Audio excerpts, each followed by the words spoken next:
now that we know what ViewState is, it's important to know how to turn it off, actually.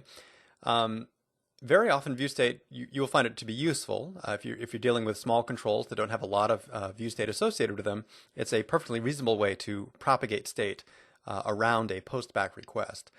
But if you're dealing with controls, especially things like data-bound controls that can incur rather large amounts of ViewState, you want to be careful before you decide to leverage this state retention mechanism. And there are a couple ways of turning ViewState off. One way is by setting the enable ViewState flag to false in the page directive, and this will actually disable ViewState for the entire page. That's not something I typically recommend, just because it can have side effects on your page that you might not be aware of, or can cause problems on the page. We'll show an example of exactly what types of problems might be caused if you disable ViewState in the next slide. So what I would recommend is identifying the controls on your page that you do not need the ViewState enabled for, and go into each of those controls and set enable ViewState to false. And in fact, I usually only make this optimization on controls that have significant amounts of ViewState that are adding to the bandwidth of the requests, and something you want to try to reduce.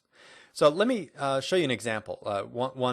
Let's go ahead and use a data-bound control and show you how much ViewState you could actually incur without potentially even realizing it. So I'm going to do a grid test here.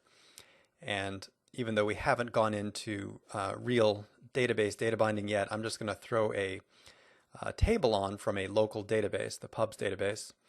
And that will automatically generate a grid view for me, which we'll look at in much more detail in the data binding module. But what I just want to show you here is if I go ahead and run this page by using that data-bound control, the grid that renders all of the contents of that table to the page here, let's go see how much ViewState we're incurring by rendering all of that contents. So let's go ahead and turn on word wrap to emphasize the effect. And notice this chunk right here, this entire screen right now, is ViewState, right? That whole field is the cache of data for that grid control. And this is a very easy thing to do in ASP.NET. It's very easy to sort of use these data-bound controls and have them just use their default behavior of retaining state across postbacks through the hidden ViewState field.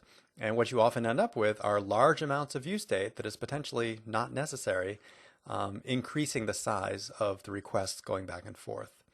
So you do want to try to keep that in mind. In fact, let's go get a tab on exactly how much ViewState we're using. So down here you can see the character count. We're at 6592 for the total amount of ViewState characters.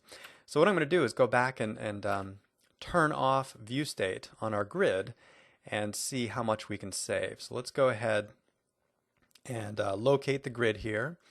And you could set it over in the properties here, but I'm just going to type it in for safe simplicity. So enable ViewState equals false, like so.